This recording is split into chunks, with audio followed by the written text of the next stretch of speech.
countdown to the last comic shop in 5, 4, 3, 2, 1. 'Tis the season for some pleasing. Reading comic books is always fun. Hey, it is now time for more of the Last Comic Shop podcast. That's right, and this week we are keeping the shop open for those kids that want to learn all about those extra cool 90s books, and leaving the lights on for those oldie moldies that actually remember buying these in the stores and remember, oh my goodness, what are they doing? All these DC superheroes are changing hands, and there's new Batmans and there's so many Supermans. And look, here's a new Green Lantern. And then, everybody, legacy heroes. That's true. That is true. My co-host, Chad Smith, joining me, the host with the most, Andy Larson, for the second week of DC Ember. That is right. It's our annual event where we read DC books, primarily because it's fun. Reason we got to keep up with the charts. It's got to even out the numbers. It is true. And so we're catching up. Have you started crunching the numbers yet, Chad? I mean, it's only like 3 weeks away when you have to give your year-end review of all the books. Talk to me in 2.5 weeks. He's got to get that procrastination energy going. That's Any case, as you may have noticed, J.A. Scott is not on this week's show, but we are joined by a wonderful guest. Somebody that I am honored to say is a great friend of mine from the Pittsburgh area. It is Jon Engel from New Dimension Comics. Jon, thank you so much for stopping by the Last Comic Shop, buddy. How are things going? Good. And I would love to say that I commend you on your intonation there, on your singing.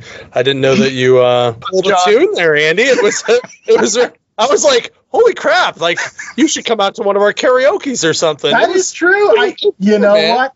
I used to karaoke. I won't lie. Maybe I got to stop out there in 2025 for sure. You don't know what you're doing, Jon. You don't know. What the blast. Oh, Lordy. But you may have heard Jon on some other episodes. He's come on the show in the past. We've often had him on during our movie Mayhem because it's about the same time as Three Rivers Con, that wonderful Comic Con every year in the Pittsburgh area that New Dimension Comics puts on. And but yeah, we wanted to have him on for DC Ember because he is a huge fan of one particular DC character. And who would that be, Jon? The one and only Hal Jordan, the Green Lantern. Well, let's dig a little bit deeper into that because, to be very blunt, Hal Jordan, and again, I think most of the Green Lanterns is kind of a, I like to think that I know some things, but I probably don't. So why are you a fan of Hal Jordan, and where did this all spring from? I mean, by the time I started reading comics, Hal was out of the scene and Kyle was the guy, and picked up some older Silver Age random issues and trades as I went along. And I was like, man, like he's a test pilot. Like he really has no fear. His whole thing is, I have the willpower to do whatever I want, and I'm going to do whatever I want.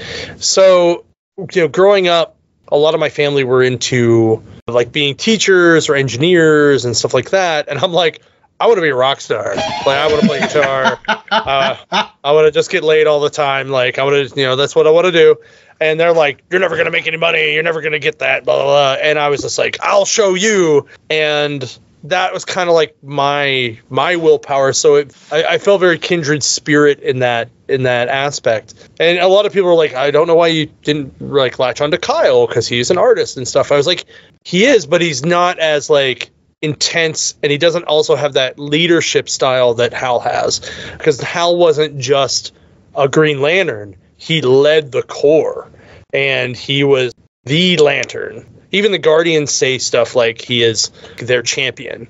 He not only destroys the Corps at one point, he then rebuilds it. So when you really think about the fact that he can lose himself into so much power at one point because he let his will get on that borderline of rage and vengeance, that he becomes a villain for a while, only to come back and fix all of his wrongdoings and then some.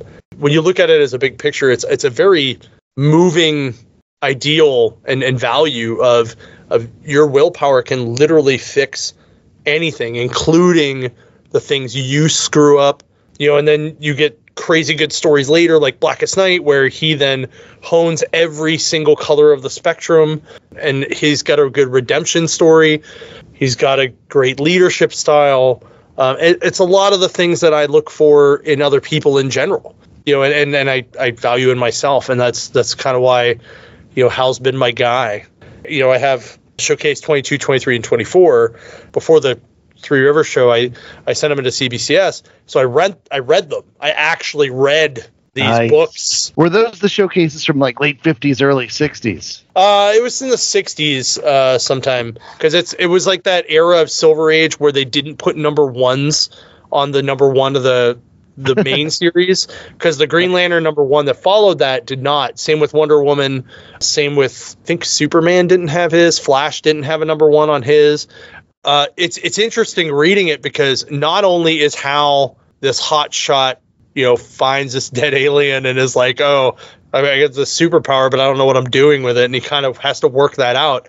Carol is also like a super badass in those books, and the definition of boss bitch, like from the beginning, right? Like there's a scene in there where Hal like puts his arms on each side of her head and is like, "You're gonna go out with me on Saturday night," and she's like, "No, Hal, I'm your boss." Like, it just like swats him away, and I'm like, yes. Yeah. Wow. So, and I've always been more drawn to Barry versus Wally for the Flashes too, and I've always been drawn more toward Dick Grayson than Bruce Wayne. So when Dick finally got to be Batman, it was like, yay! Like 14-year-old me is like screaming and being excited. But it's funny because you mentioned like this was the era of the replacement guys, right? Because like Donna Troy became Wonder Woman. There was the blue and red Superman, and Wally was like full Flash at that point. And 2 years ago at Three Rivers, I was talking to Darryl Banks, who drew this story that we're going to talk about. Right. And Ron Friends comes over, and he just starts talking about how we were both working on DC books with new characters and kind of relaunching this stuff at the same time. We never really got to talk and hang out. He's like, I just wanted to let you know, like, I really respect what you did. I really love Kyle and all this stuff. And Darryl's face is just like lit up like a 5-year-old. And it was so nice to see two guys who respect each other in the industry finally get to show that to each other. And it was a cool moment that I got to witness. And I really, and all because of Green Lantern. All because of Green Lantern. All because of the fact that Gil Kane drew him like Paul Newman. That's what I was going to say. You had all this deep stuff. I thought it was going to be his Paul Newman-esque good looks. That's right. Well, that too. He does have a beautiful coif. Yeah. And it is tough to beat some of those early Green Lantern covers, because some of those covers, man, the things that Gil Kane was doing with those, there's that one with like Green Lantern on one side and Sinestro on, and they're pushing their rings together. Yep. There's another one where he's kind of like getting sucked into a ring or something. It just was interesting stuff, and Gil Kane was pushing the boundaries. So for nothing else, that right, art is awesome. And then it got passed on to Neil Adams. Yeah. And Neil Adams, him and Denny O'Neil, like they crushed it. Traveling Heroes, yeah. Green Lantern, Green Arrow era, and some of the most iconic covers of like where Hal's charging his ring and Green Arrow shoots and blows up the lantern. The Speedy's a Junkie issues. You have the one issue where Green Arrow is like crucified with like a Native American headdress. Like it's all kinds of crazy. And we also get guys like Guy Gardner came out of the Green Lantern Corps, John Stewart, Kyle Rayner, and then even up to the newer like Baz, Jessica, the Far Sector girl. I can never remember her name. Joe. It's Joe. And then I can't remember the Green Lantern kid, the Kid Lantern, the one that's like got the backpack. It's like Franklin or something, or Francine or something. There was the Gold Lantern in Legion recently. There was a cool Lantern story where Mon-El became a Green Lantern. The remnants of a Guardian like reformed into this very tadpole looking kind of creature, and it like forged the ring, and the ring went to Mon-El, And so now you had like a Superman level Green Lantern, and it was like the craziest thing ever. And that was before they gave Supergirl a Red Lantern ring, which was also awesome. But you get some really cool storylines when it comes to Green Lantern stuff. And Green Lantern, it's all about willpower with green. You get the color spectrum that touches every different kind of emotion. Somewhere in my house, I have a Green Lantern shirt that says "Will" real big on it, and then I gave my wife Star Sapphire that says "Love." Yes. And one time, she wore it out with me. Oh, still that one time. Good for you. Teamwork makes the dream work. Good. All right, exactly. I have Green Lantern questions because I know you're a Hal guy over Kyle. I can respect that. In your headcanon, does Hal have the silver temples? Or is he just down here, Hal? I think it depends on why I'm thinking of Hal. If I want to be ramped up and like I need to be charged up and go do this thing, it's all brown. But if I want a wise leader moment, then he's got that little bit, and that's okay. Or if I'm just gonna go berserk, that's where I have the white, because when he's parallax, like he has the white. All right. Next question: who's your favorite wonky-looking Green Lantern? Is it Kilowog? Is it Gnort? Or is it Tomar Ray? That's a good question. Are those my only options? Well, if those are the ones I could name. Right. Okay. I do know there's a Green Lantern that's a living math equation. I found that out. Of those three, I'm going to go with Kilowog because he calls everyone a poozer. And rightfully so. He's very much so like the Ben Grimm of the Green Lantern universe. Yes. And I love him. But some of my other favorite ones are Mogo, who is the planet, the giant planet that's a Green Lantern, and Badge, who is a squirrel. So I do know of the squirrel one. Badge and Chip, there's two of them. Or Chip's a chipmunk, Badge is a squirrel. Does he handle Dexstar, that Red Lantern cat? They both mess with Dexstar quite a bit, yes. So there are a couple Super Pets issues where they totally go after each other or have to work together, and it's very funny. Actually, I have a stuffed Dexstar in my car. So. I used it when I had a Ford Fusion. I had them on the back window, and people would be like, "What the hell's that?" And I'm like, "Oh, it's my cat. It's fine. It's my cat." So, all right. Final question. We know Hal's your guy. Who's your second? Is it Guy? Is it Kyle? Is it somebody else? I'm gonna go. Oh, wow, this is hard.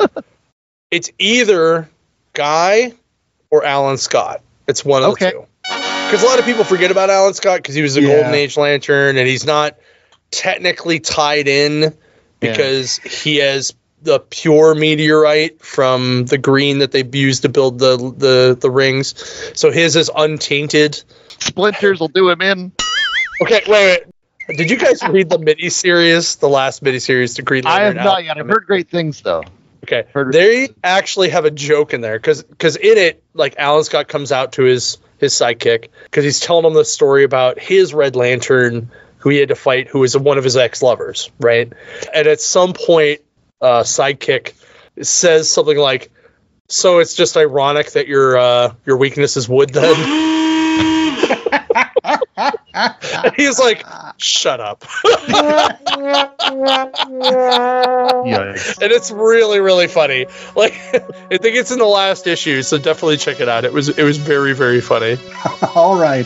Well, on that note, we got to get to our read pile this week. We'll be right back with more of The Last Comic Shop and Jon Engel for more Green Lantern fun as we review Emerald, Twilight, and some other books that kind of are similarly related to that. Stay tuned.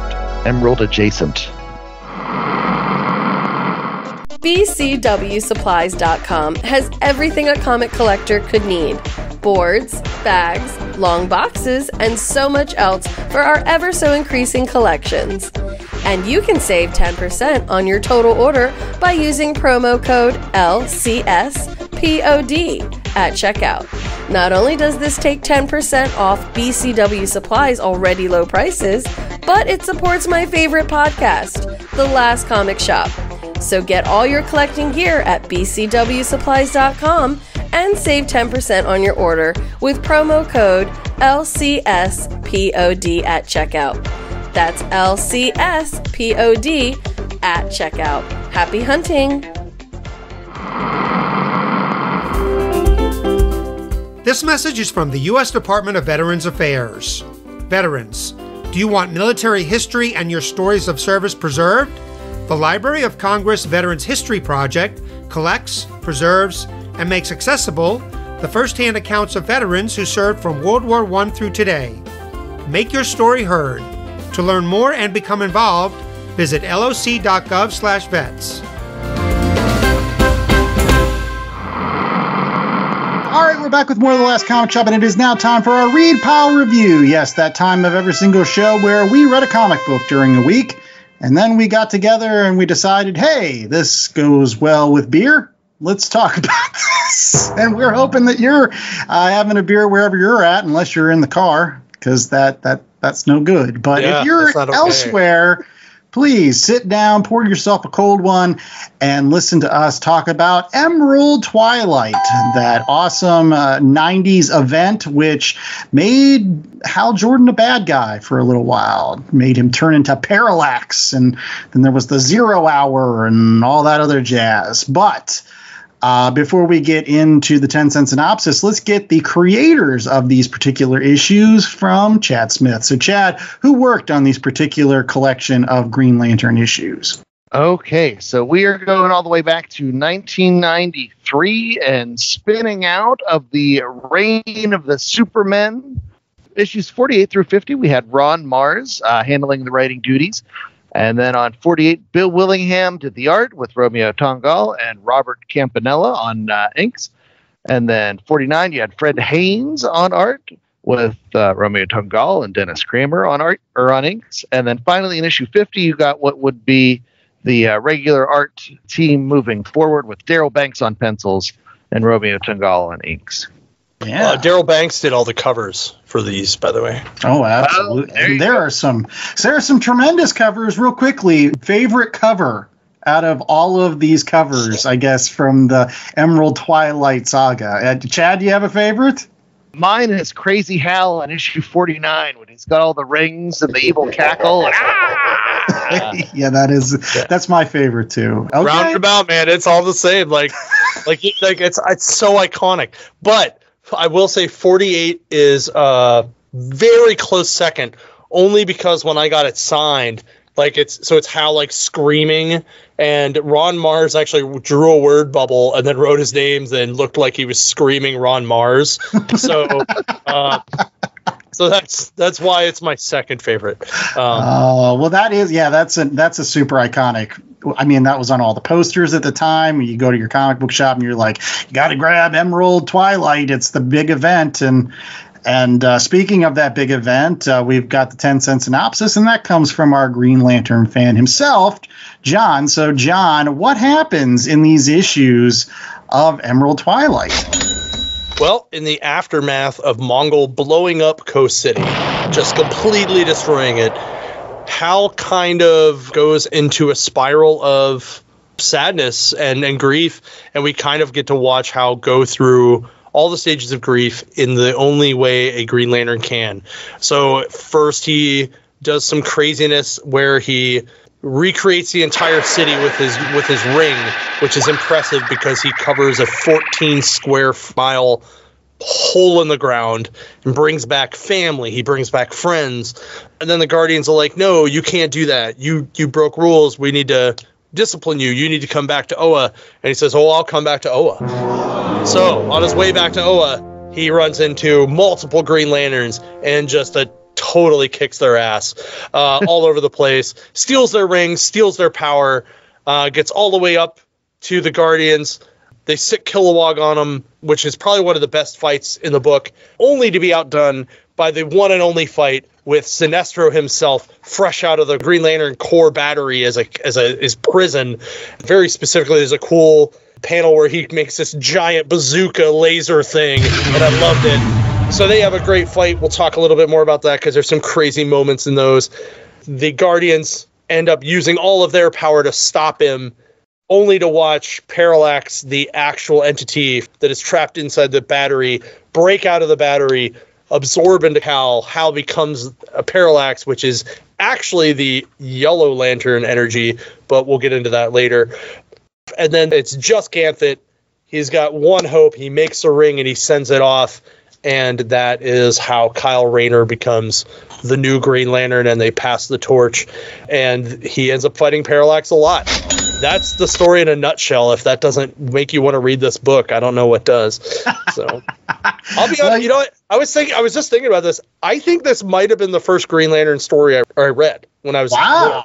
Because I would have been around 10 or 11 or 12 when this book came out. Well, that was the one question I was going to ask you, John, is how early in your comic book. Because honestly, sometimes when I throw out, hey, pick a book for a read pile and maybe make it around this character. I knew you were the big Green Lantern guy. I was like, pick a Green Lantern book. And I was expecting, maybe Blackest Night or all these other ones. But one of the ones you threw out was Emerald Twilight. And I was like, I wonder if it was because John remembers this because it was one of the first ones he read.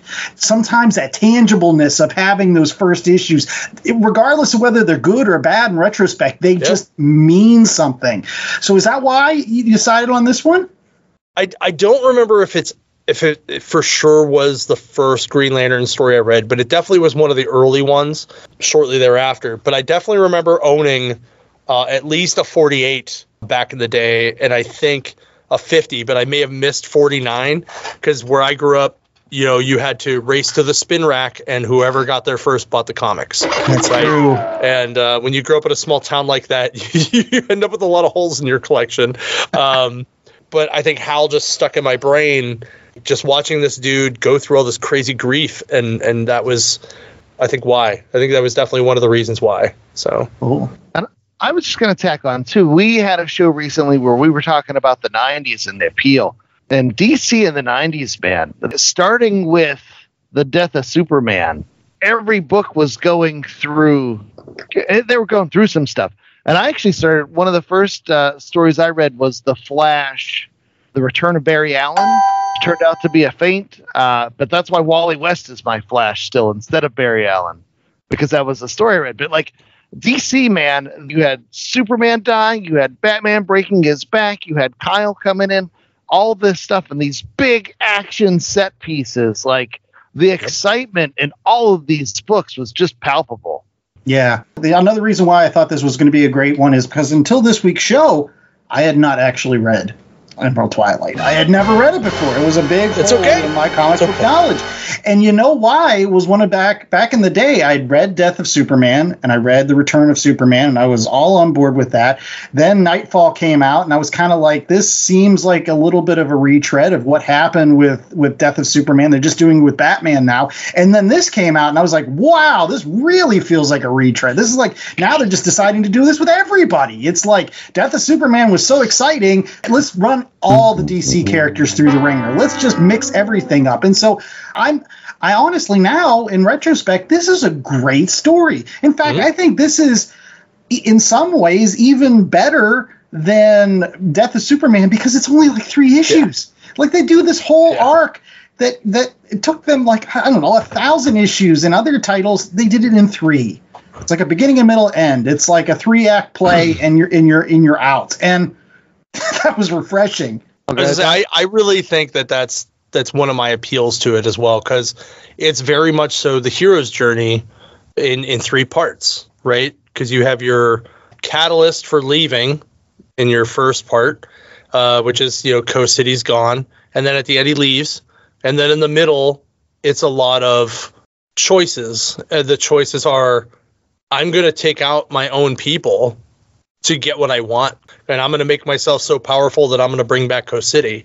And then in the end, it's, I'm going to return to where I came, but I'm going to be transformed. And that's the end part of a hero's journey.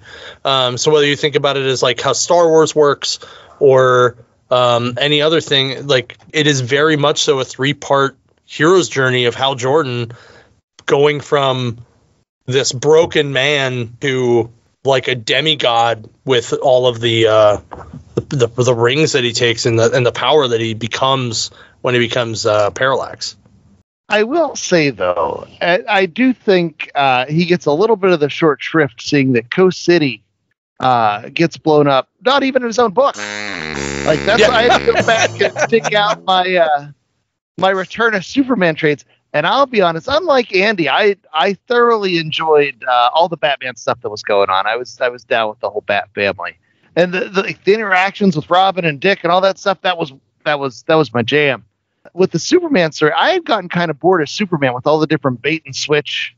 Yeah. And so I jumped off the Superman books. I don't even know if I ever finished Return of Superman, but I did go back in here to find out where Coast City bites it. It's Cyborg Superman's big heel turn, where like up until then everybody thinks he's the good guy. And he's there like, yeah, I can't see what's going on, guys. I don't know. And meanwhile, he's like, blow it all up. And then Mongol's kissing the ring at the end and like, what? But that was real exciting. But poor Green Lantern, like his city gets blown up in a Superman book. And then when they replace him, DC replaces him with a white guy with black hair. How many white guys with black hair superheroes do they need?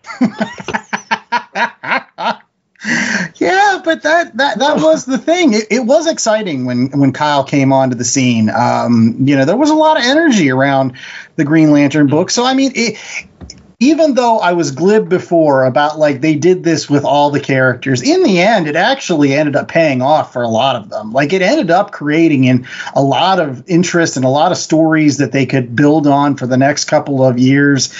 And, I'm glad that they did it in the end. Now that I've read it, this was kind of neat. And to see how, to your point, John, how eventually Hal Jordan comes all the way back around, because there's a lot of parts in this particular 3-issue arc where, like, he is questioning this dark path that he's going down. He's like, when you're in a fit of rage and you get a moment of clarity and you're like, yeah, but I've gone too far at this point. Like, there's no going back. Like, I've made my bed and now I gotta lie in it. And, it's kind of neat, though, that at some points he kind of justifies it by saying, I want to get the power so then I can just fix everything. You know what I mean? Like, I'm going to not only fix this, I'll bring Kilowog back. I'll do everything. It's fine.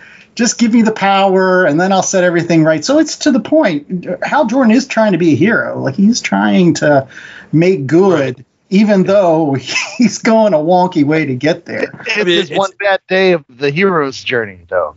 Yeah, I mean, it's very much the Anakin story than the Luke story, right?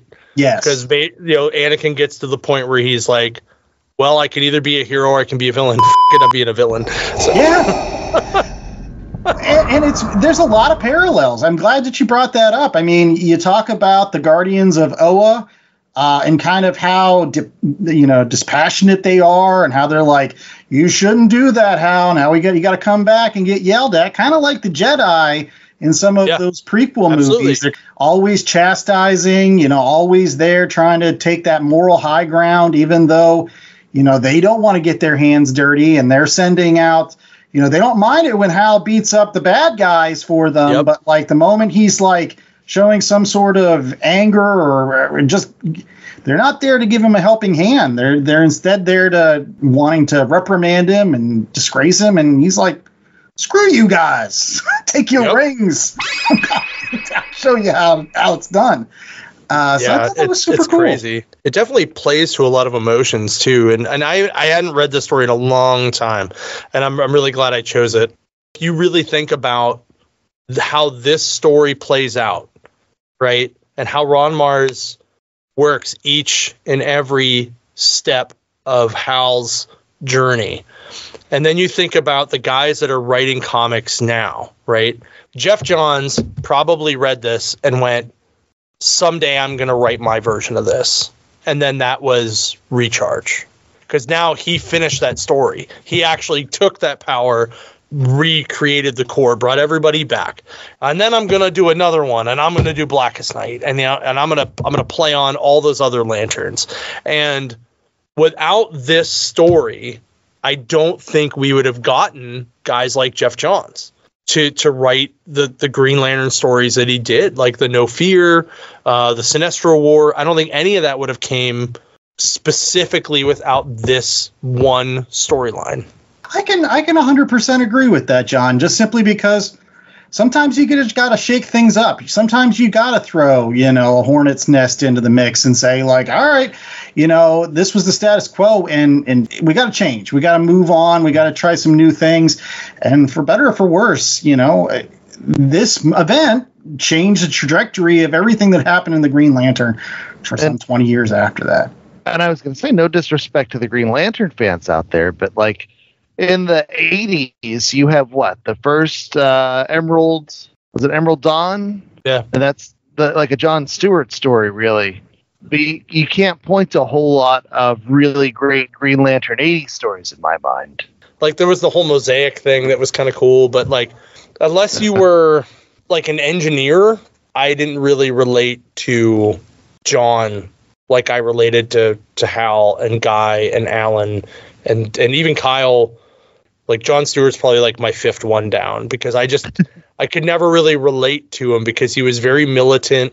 I think the cartoon went a long way to softening people towards Jon Stewart. Yeah, I agree. But what I mean, basically, those Green Lantern, at least in my mind, like, he had such a cool costume. I still remember my Superpowers toy.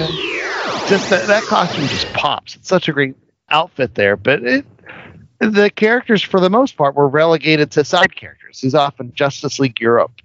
You had Guy in the JLI, and he was a fun, but that was more a comedic sensibility, and it was hard to take the Green Lantern seriously. And then you get this storyline where it's like, oh, wait a minute, this is serious stuff.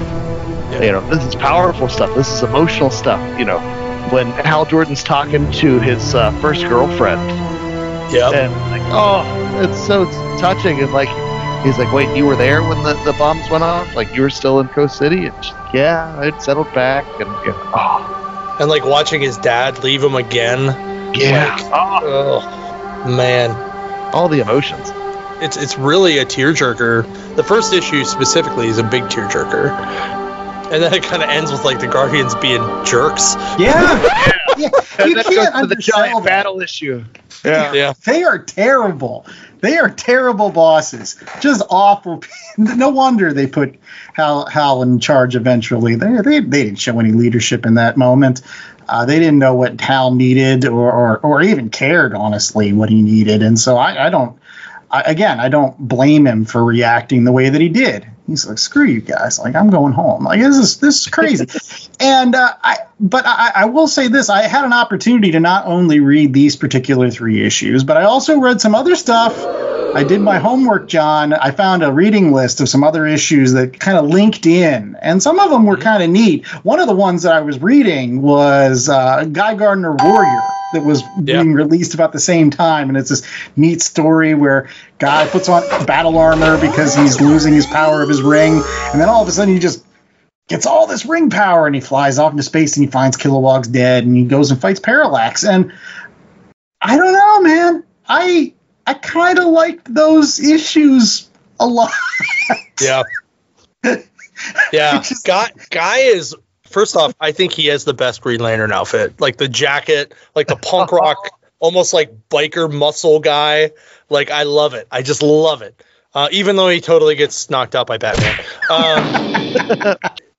Guy, to me, he is the heart of the Corps because he really wears it on his sleeve. He doesn't put up with shit.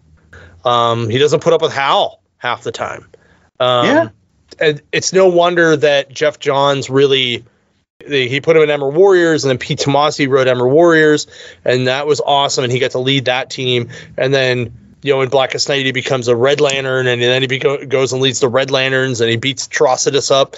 And, I was like, how fitting is he that he just flies off the handle so much that he just becomes a Red Lantern and spits acid everywhere. I love it. How many bits and pieces of what was being laid in the groundwork of the Green Lantern mythos during this era, and a lot of it's Ron Marz. Ron Marz is owed a lot for Green Lantern fans. He's probably the biggest reason the Green Lantern character made it through to now. Yeah. Because without him, you wouldn't have guys like Jeff Johns writing it. You wouldn't have guys like Tim Seeley when he was writing stuff. There's so many good writers that have done Green Lantern in different ways too. Like even when Darwin Cook did New Frontier and they had Hal in there, yes, they gave him that really sweet jawline. That whole thing is like one of the best Green Lantern stories in my mind. Yeah, I agree. It's great. And then you even have like, you know, when Batman becomes a Green Lantern in Blackest Night. I mean, Blackest Night, the Elseworlds story, not Blackest. I'm picturing the Elseworlds cover. I couldn't remember the name of the story. But there's so many good pieces. And then, you know, when they start breaking the colors apart, now you have a Lantern for everybody. Yeah. You know, they've become like the most inclusive part of the DC universe because, you know, if you're more into compassion, you can be an Indigo Lantern. If you're a guy that's just spews hope everywhere you go, you're a Blue Lantern. You know, if you're a fear monger, you're a Yellow Lantern. If you're a rage monger, you're a Red Lantern. You know, if you're all about you're the one and only Orange Lantern. You know, Larfleeze. By the way, the Larfleeze Christmas special book, the one shot, was probably one of the most greatest Lantern stories ever written. Oh, Lordy. There's a great scene where like Hal finds him and he's like, why are you stealing all of these Santa Clauses? And he's like kidnapping all the Santas. And he's like, well, I was told if you tell Santa what you want, he'll just give it to you. And he's like, that's not really how it works. And these guys aren't really Santa. And he's like, what do you want? And he gives them this giant list, right? And I mean, it's like a scroll, giant scroll. And Hal's like, hovercraft? Why do you need a hovercraft? And he's like, it goes on land and sea. Why would I not want a hovercraft? He's like, good point. It's so funny. It is. You're absolutely right. Ron Marz laid down some groundwork that so many people just built on after that. And I don't know. It reinforces some of the things that I've always thought about the Green Lantern. I'm so glad that we read this. You know, again, they're the space cops, and so often, you know, you think back to some of the major characters and how they fit in one of your police precinct in your mind. Like again, Hal Jordan is the police commissioner. He's even tempered. He's well balanced. He knows when to punch. He knows when to hug. He's there. He's providing that leadership. To your point, John Stewart's more of kind of like that detective by the book, always doing things by the books. Got to be, you know, all the regulations got to be followed. That's the kind of, and then, you know, Guy Gardner's kind of like the beat cop where he's out there and he's like muscling on the streets and he's like, you don't understand. Sometimes you got to do these things on the streets in order to get things done. I don't know. I just like talking about Guy Gardner. That's my only point. It's a cold conversation, but you're right. It's some great stuff, and we can talk about it for a while, but we got to get to our next commercial break. We'll be right back with more Last Comic Shop right after these commercial breaks with our ratings of Emerald Twilight as well as recommendations. Stay tuned. Hey everybody, this is Nerd Bomber here, one of the co-hosts of the Online Warriors podcast. Our weekly podcast started as a way for three friends to keep in touch and discuss their passion for movies, gaming, technology, and entertainment. And since then, we've grown into a fantastic online community. Every Wednesday, we release a new episode discussing the latest nerdy news, and then we go hands-on with our weekly adventures and a fun trivia show. Sound interesting? Check us out on every podcast platform, including Spotify and Apple Podcasts, or hit us up at onlinewarriorspodcast.com. Bonjour, this is Geeky Old Hog, and I've got a nice little YouTube channel where I review the latest comics and occasionally bang on about the old ones. Why should you bother? I hear you cry. Well, I'm a published writer of comics. I had 6 shops back in the day, and I've been a collector for 50 years. Yeah, that's why there's an O and an L in the middle of Geeky and Hog. I'm clever like that. So, if you fancy it, reviewing the new ones weekly and then looking at artists and stuff, you know, on the side, as the actress said to the bishop, everyone is welcome. Geeky Old Hog, all one word, over on YouTube. All right, we're back with more of The Last Comic Shop, and it is now time for ratings. Christmas, where we're going to give you a green Christmas treat this year with our rating scale of Emerald Twilight. That's right. It's festive. It's festive that we're doing the Green Lantern. You're right. It's green, and that's part of the holiday colors, whatever. Chad, what's our rating scale for this week? All right. In honor of my pal J.A., who is not here this week, I'm going to try my best to fill his shoes. But we've got the holiday season coming up, and a lot of people, their eyes think of bling. Like those Green Lantern rings. Emerald rings. Nice. Have the Green Lanterns ever had anything other than rings? Have they had like Green Lantern brooches or Green Lantern tiaras, gauntlets? Yeah. So Krona, one of the first Guardians, when he first harnessed the green power, had like a backpack that went into a gauntlet, and Hal eventually used it in the Hal Jordan Space Police or something. That was like mid 2010s, I think. It's like trench coat Hal because he had to cover it. Oh yeah. The green backpack of power. But yeah, we'll go green bling. That's right. There you go. As long as John he shows off his pipes, that's the 5 emerald rings every time. I'll go first. So this was the first time that I ever read Emerald Twilight, and I thought it was a pretty great story, honestly. I'm actually honestly upset that I didn't give it a chance way back in the 90s when it first came out, because, as I mentioned before, it's pretty self-contained. It's a 3-issue arc. You read it, you know exactly what's going on. It sets up a lot of stuff to follow, a lot of great ideas. I think, honestly, the only ding against it is the fact that the artists kind of changed so often up until they finally settled on Darryl Banks. And I'm really glad that they did, because they got a home run with that one and the Kyle one that came after it. But you know, Bill Willingham is nothing to sneer at. I mean, you've read Fables, you know that he does a great job, but it was uneven. You know what I mean? Like, sometimes, often with the art, you're telling a story, and artists cannot be underscored for the way that they pace particular books. And so by the time you get to that Sinestro issue, there was definitely a pacing that was kind of missing in the first 2. So I'm going to give this a solid 3. I think 3 emerald rings sounds pretty good for this particular book. I think that if you've never read Green Lantern before, I think this is a great place to start. It's one of them, arguably the most popular and well-known Green Lantern, and Hal Jordan.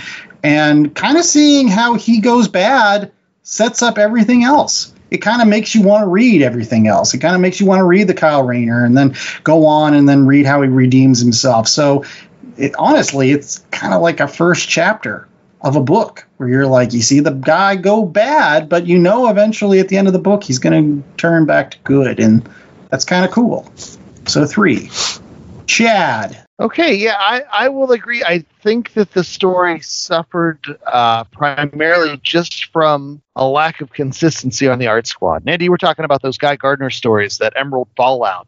I read that as well, and I think that benefited, 1, from having Guy Gardner, who's awesome, but 2, having a more consistent art team, even though the writers would change hands from Chuck Dixon to Bo Smith. Like, having that consistent look goes a long way. And there's just something about the ever-changing art team that kind of like deflates things a little bit more for me. Like, I don't know. I have a hard time thinking of Green Lantern as a DC editorial afterthought. Like I said earlier, Coast City gets blown up in another book. And then it's like, take this artist. Take this artist. Take this one. Oh, all right, I guess you can have Darryl Banks. And, you know, by the time they finally settle in, you know, I think it's magic. And I think the story elements in here, I thought Ron Marz was killing it. I think John brought up a couple of great points here about, you know, the whole hero's journey, and you really feel for Hal Jordan. I could definitely relate. I've been there before, where it's like, oh, you spend all your time trying to be the good guy and trying to do what's right, and in your time of need and your time of vulnerability, you know, the people that you've been spending all your time helping turn their backs on you. And it's like, wait, what have I been doing with my life? And, you know, you could see that. You could definitely see Hal Jordan Breaking Bad in here, and you can feel it. Ron Marz, for his part, does an excellent job, but it's hard for me to shake that, whatever. It's Green Lantern. We'll throw whoever on there. I feel like they missed an opportunity for this to be, a story for the history books had they had that consistency. And then we haven't talked about this too much, but this is a sore spot for me with DC because this was that era of legacy heroes, whether it was Kyle Rayner, whether it was Wally West, whether it was Connor Hawke. And one of the things that grinds my gears about DC in general is how they've mishandled their legacy heroes. Like, that was the one thing they had over Marvel for the longest time, was they had their generations of heroes. And then circa 2000, Jeff Johns, as great of a writer as he is, a lot of my favorite heroes at that time, they ended up getting lost in the shuffle. Like, poor Tim Drake. He was my favorite Robin, and, they pushed him to the side to be Red Robin, and he never fit in anymore. And, like, I don't know. I get so mad about that. Like, and now Marvel, fast forward to whatever year it is now, and Marvel finally has legacy heroes that they don't know what to do with. And so I think they might be handling it slightly better, but I don't know. It's a long-winded tangent to say I enjoyed this, but parts of it were uneven in my mind. And so I'm going to stick with your 3. I do think the story itself was powerful. I think they missed a chance for this to be one of those stories that, is on the shelf with the best of the best. But at the same time, for a hero that DC obviously didn't care much about, Ron Marz is making chicken soup out of chicken scratch. So, yeah, 3 out of 4 Emerald Blings. All right, John. Is this a 4 for you? So, on the writing end, it's definitely a 5, because obviously we've all agreed that this was out of the park for Ron Marz. This was great. I feel the middle issue 49 from Fred Haynes is probably the weakest art of the 3, which is sad because that's the Kilowog fight, and to see like the skeleton remains ash of Kilowog at the end of this fight, it's a big deal for Green Lantern fans because Kilowog was one of the guys who trained him, right? So I think for the art, I would give it a 3. For the writing, I'd give it a 5. So I'm going to go with a 4. So 4 Emerald Rings. It definitely is one of those stories that's going to stick in my brain and my heart for a long time because it's so well written that I mean, I would love to see it, but it would also kind of taint the history of it. But I would like to see Darryl redo the whole story in like his version of it. Like a remix. Yeah, like a remix, but I don't want to take away from the legacy of the story itself, right? Because he did the covers for 48, 49, and 50, especially 49's art. Like you see Willingham's in 48, and it's like, cool, awesome.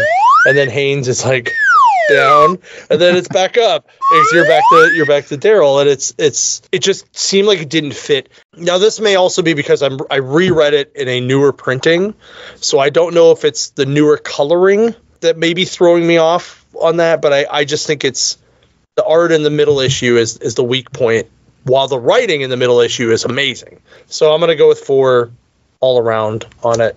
Well, it's not surprising. Again, this is a book that is near and dear to your heart. So if you didn't give it a 4, shame on you. And shame on you if you don't pick up some of these other comic books that we're going to throw out during recommendations. Yes, our time of every single show where we tell you other comic books that you can pick up at your local comic book shop in addition to Emerald, Twilight, in a variety of different ways. I mean, again, you can probably find the original issues, 48, 49, and 50. You can probably find it some trades. There's a variety of different trades. It might even exist in some Kyle Rayner trades. So you got to look for it, but hopefully you'll find it as well as these other comic books. And we're going to start off with Chad Smith. So Chad, what do you got for us in terms of recommendations? Okay, so we have mentioned one of the creators' names quite a bit this episode. It is Jeff Johns, and I may or may not have made this recommendation before, but I'm finally going to do it. I'm finally going to read Jeff Johns' Justice Society, Thy Kingdom Come trilogy, which features an elder Green Lantern in there, along with Alan Scott and the rest of the Justice Society. You get some Alex Ross co-writing and even art on an issue or two in that Superman special, but it is 3 trades, and I was actually just at one of John's stores today.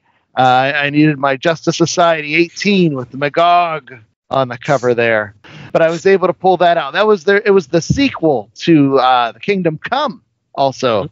So I feel guilty making recommendations for a book that I haven't read. Probably doing that twice, but I'm finally going to do it. Justice Society of America, The Kingdom Come. Read it with me, because I probably won't if you don't. Keep saying I'm going to read it. Now I've got all these issues I have to read. I can reread it with you. It'll be fun. There you go. We'll have John back on. We'll read this with John in 2025. I think it's a date. Mills, we'll set up some tables in a circle, and we'll all just read. Everybody reads an issue. It'll be like or whatever. That's all people do. Last Comic Shop Book Club at New Dimension Comics. We can make this thing. We can make it happen. There you go. 2025 happening. My recommendation this week also deals with a cosmic character that I finally read for the first time over the past couple of days.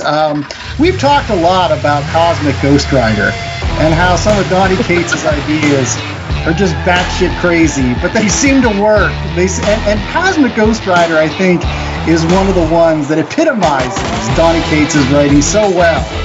And although I've read Thanos Wins, I'd never actually read the original Donny Cates 5-issue run of Cosmic Ghost Rider, where he gets the baby Thanos, he shrinks down Galactus and shoots him with a gun. And so I finally sat down and read it. Donny Cates writes it. Dylan Burnett does the art, and the art just matches perfectly the kind of just madcap awesomeness that's going on in these 5 issues. I wish I could do it justice in explaining how great these issues are, but it's like the first time I read Next Wave. I really was laughing out loud the entire time I was reading it. They give Howard the Duck the Crimson Gem of Sidorak sometimes, and he becomes this giant Jugger Duck. Yep. Jugger Duck. Jugger Duck. I just was like, Donnie, I don't know where these ideas came from, but just keep that well flowing, because it was wonderful. And there are some poignant moments in it, too. Like, there are some moments towards the back end where, again, the reason why Frank Castle steals Thanos is because he's like, I'm going to raise him so he doesn't become this mass killer and whatever. Like, I'm going to do something good with my life. And it turns out, like, he just gums it up even worse by teaching Thanos the wrong things about how you protect people. And that scene at the end when he finally brings baby Thanos back and Death looks at him and goes, good job, Frank. You're one of my boys, too. It was refreshing. It was refreshingly honest and poignant and funny. And so read the 5 issues of Cosmic Ghost Rider this Christmas. Buy it for your friends, because I'm sure that not only will they have a laugh, but they'll get something good out of it as well. Joe, just like me, it's just great. John, wrap it up. What other recommendations do you have? Oh, I'm going to throw out 2. Both by Tony Fleeks. If you have not read Feral, you should definitely read that. It's about cats with some crazy rabies. It is a very, very awesome book with beautiful art by Trish Forrester. And then the other one is Local Man, because we're talking about 90s stuff. If you guys loved 90s image books, this book is that. It is a guy who is on like an X-Force type team, like a young blood type team, and he gets kicked off the team for sleeping with somebody else's teammate, who's the wife of another teammate. And he gets basically shunned to his hometown, and he's not allowed to use his powers, but all this crazy stuff happens, and he just kind of has to deal with it. And as he accidentally uses his powers, like, they show up and he solves all these crazy crimes that he didn't know were going on in this town. And it's very X-Force meets Twin Peaks. We'll call it that. Like, well, dude, you're underselling one of the best parts. It's the split, because you have half of the book. Yeah, because the back half of the book is the backstory of him being on the 90s team, and it's all drawn by Tim Seeley, and he draws it in that 90s Image style, and it's awesome. Guys that look like Maverick on crack, and I love it. Yeah, no, it's great. You get the best of both worlds. You get the modern Image style in the first half of the book, like this modern retelling of the guy going back to his hometown. And then you get the 90s stuff, too, in the same book. And it is so awesome. I totally agree on that one, John. That's going to be definitely another Read Pile review in 2025 for sure. Chad's had that on his radar for some time. So thank you, John, for teasing that for all of our fans. And Feral is tremendous. It's basically Cats in Night of the Living Dead. It's so great. So those movie covers, man, they could just make those movie covers with the animals. They've been doing it with Stray Dogs and with Feral, and those get me every time. Yeah, I'm wondering if she just is like, let's just type in random horror movie poster and just see what we can find. Oh, that looks good. I can do that. Or someone's pitching her these all the time. I'll have to ask her next time I talk to her. But that's she's awesome. I love hanging out with Trish. So yeah, Trish is a really great person. Any case, some other great people are the folks that hang out at the Last Comic Shop, and we hope that you come back every single week so that we can be part of your comic book circle. And you can do that by rate, reviewing, and subscribing over at www.lastcomicshoppodcast.com. It's a terrific website where you can find all kinds of stuff, all the links to all those podcasting platforms where we exist every single Tuesday, right before New Comic Book Day. So it's a great thing. Maybe you can save it. And as you're driving to get your new comic books, listen to us. And we'll provide you with recommendations and read piles and great comic book bric-a-brac. And speaking of recommendations, this week we read Green Lantern, Emerald, Twilight. We also mentioned a couple other books you can pick up, including Thy Kingdom Come from the Justice Society of America, Cosmic Ghost Rider for that Donny Cates Balls to the Walls madness, which is wonderful. And then the Tony Fleeks books, including Feral and Local Man. And you can find all those and more at your local comic shop. And boy, would I be remiss with John here if I didn't mention some of the best comic shops in Pittsburgh, in the Pittsburgh area. John, where's a great place where people could go to get some of these books? Well, there happen to be 6 of them that surround the city, and they may be called New Dimension Comics. I may just pull that out of my butt. I don't know. However, I will say we are not naive enough to think that our customers are only shopping with us. We know that you guys go to everywhere else. The guys at Phantom are great. The Eyes guys, the Pop Culture guys, Geekadrome, Big Bang, Doom Planet, Mustang, Pittsburgh Comics, Four Horsemen, K&J, and I know I'm missing one more, Arkham. I think I got everybody now. Yeah. Yeah, I think you did. That's quite a long Infinity, that's it. I was like, oh yeah, wait, there's one more. There's one more. Well, as I said, it's a laundry list of great shops in the Pittsburgh area. If you are happening to come to Pittsburgh over your Christmas break, make sure that you're checking out all of these awesome shops, including New Dimension Comics, which has a ton of locations. And I've got to say, some of the best dollar boxes you could ever find. Chad and I have spent years just combing through those books, because it seems like some days we get there at 9, we don't leave till 9 at night. We're just great boxes. Keep it up, John. Remember, it is that time of year between Thanksgiving and Christmas where all of our dollar boxes are half price in all of our locations. Yes. And the Mills has a 4,000 square foot space that's open all day. And there may or may not be a long box or two of books I've stashed in there. So hands off. But it's amazing. You're that guy. Last Christmas, I went to the one up at Pittsburgh Mills with my 2 kids. I said, here's $40, get 80 books. And they just went crazy.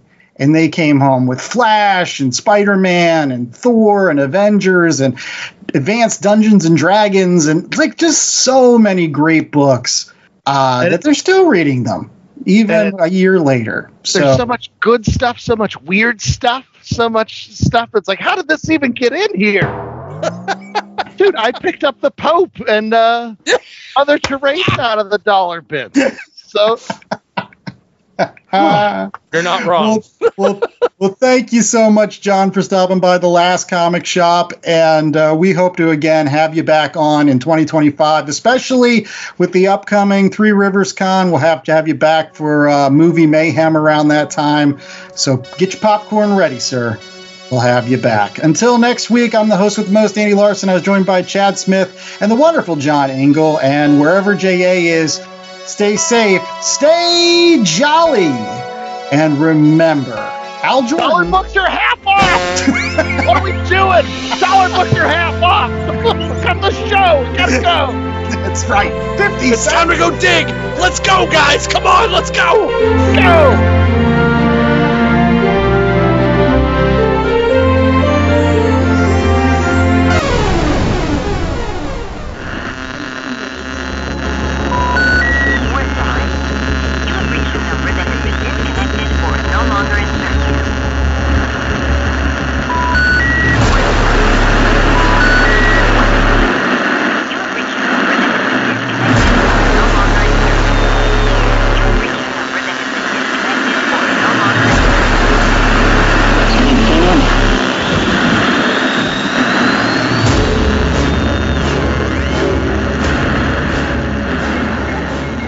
The Last Comic Shop podcast was a 2024 Black Angus production.